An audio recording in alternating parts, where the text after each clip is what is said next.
Shalom, selamat pagi, selamat datang di YouTube channel saya, It's Me Pony. Apa kabar? Saya berharap apapun keadaannya, teman-teman tetap bersukacita karena ada kasih, penyertaan, perlindungan, serta pemeliharaan dari Tuhan kita Yesus Kristus ada bersama-sama dengan teman-teman sekalian dimanapun kalian berada saat pagi hari ini. Dan yakinlah bahwa sesulit apapun pergumulan dan kesulitan yang sedang Bapak Ibu Saudara sekalian hadapi, yakinlah bahwa kalian tidak seorang diri karena ada Tuhan Yesus yang selalu bersama-sama dengan teman-teman dan pasti akan menjawab setiap doa dan keluhan teman-teman tepat pada waktunya sesuai dengan kehendaknya. Baik, sebelum menonton tayangan ini sampai selesai, jangan lupa tinggalkan jejak teman-teman dengan subscribe, like, komen, dan share ya YouTube channel ini agar kita semakin bertumbuh bersama mengenal siapa Tuhan kita Yesus Kristus dan semakin menjadi berkat bagi banyak orang. Terima kasih. Teman-teman, bagaimana jika Yesus Kristus tidak dibangkitkan dari kematian? Apa yang akan ditinggalkan bagi saya, Bapak Ibu Saudara sekalian yang percaya kepadanya? Jaminan apa yang kita miliki tentang segala apapun di dalam hidup ini? Keyakinan kita, pikiran-pikiran mengenai kematian, dan pengharapan kita akan kebangkitan tubuh di akhir zaman dan kehidupan sesudah kematian. Allah tahu bahwa kebangkitan Yesus akan menimbulkan banyak sekali pertanyaan dalam pikiran kita. Itulah sebabnya Ia menuntun Rasul Paulus untuk memberikan kepada kita, Bapak Ibu Saudara sekalian, beberapa jawaban. Di dalam surat 1 Korintus pasal yang ke-15 ayat yang ke-14, Rasul Paulus membahas permasalahan utama, bagaimana jika kebangkitan tidak benar-benar terjadi. Ia menulis, tetapi andai kata Kristus tidak dibangkitkan, maka sia-sialah pemberitaan kami dan sia-sia juga kepercayaan kamu. Alkitab terjemahan bahasa Indonesia masa kini mengatakan, dan kalau seandainya Kristus tidak dihidupkan kembali dari kematian, maka tidak ada gunanya kami memberitakan apa-apa, dan tidak ada gunanya pula kalian percaya, sebab kepercayaanmu itu tidak mempunyai dasar apa-apa. Itu berarti jika kebangkitan tidak terjadi, iman saya, iman Bapak Ibu Saudara sekalian adalah iman yang kosong tanpa dasar atau tanpa landasan yang pasti. Kita akan menjadi saksi palsu, kita akan dituduh menyebarkan kebohongan, terus segala sesuatu upaya kita untuk iman kita akan menjadi sia-sia.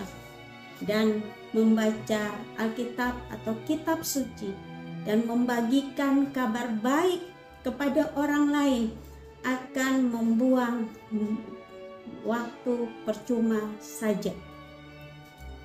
Semua pengikut Kristus yang telah mati dengan keyakinan bahwa mereka akan memperoleh hidup kekal pasti akan binasa.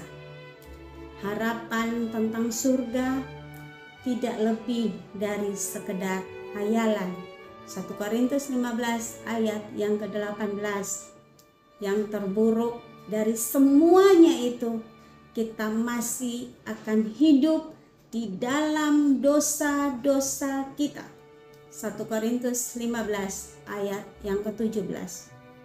Masih dibawa rasa bersalah, dan berhutang hidup kita sebagai hukuman yang layak atas pelanggaran kita.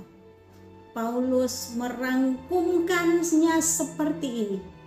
Jikalau kita hanya dalam hidup ini saja menaruh pengharapan pada Kristus, maka kita adalah orang-orang yang paling malang dari segala manusia. 1 Korintus 15 ayat yang ke-19.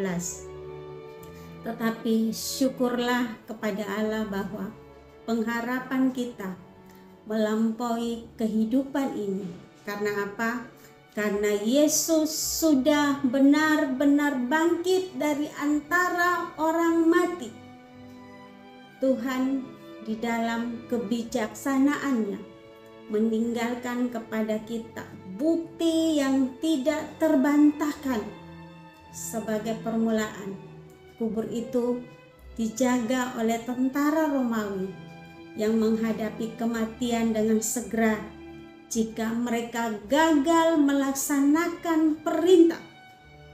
Meskipun tindakan pencegahan ini adalah untuk mencegah para murid Kristus mencuri jenazah dan secara palsu mengklaim bahwa Yesus telah bangkit. Matius 27 ayat 62 sampai dengan 66. Namun kubur itu telah kosong, dan itu berarti kehidupan yang diubahkan. Sesuatu yang penting telah terjadi karena para murid Kristus yang tadinya penakut berubah menjadi pemberita Injil yang berani meskipun ada ancaman yang keras. Yang paling penting di atas semuanya adalah Yesus sendiri berjanji akan bangkit dari kematian. Matius 16 ayat 21. Ia mengaku bahwa ia dan Bapa adalah satu.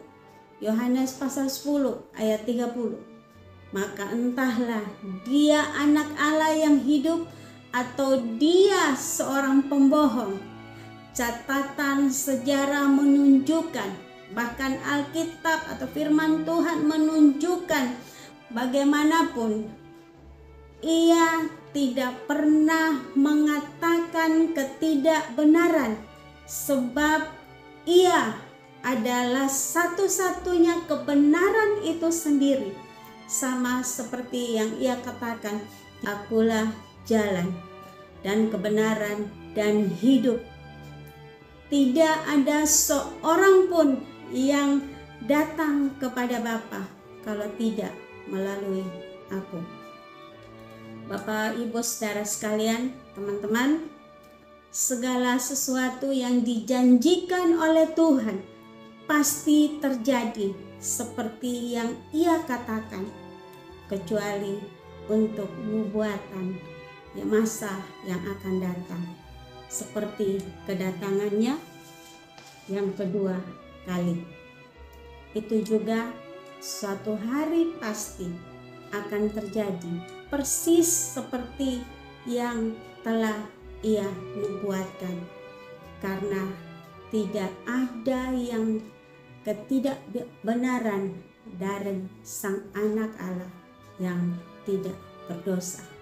Karena itu, melalui renungan ini, biarlah dengan kebangkitan Yesus Kristus menguatkan iman percaya kita, bahwa membuktikan bahwa Ia adalah Allah yang benar, satu-satunya Allah yang hidup, yang harus kita percayai, yang harus kita hormati, dan yang harus kita kasihi.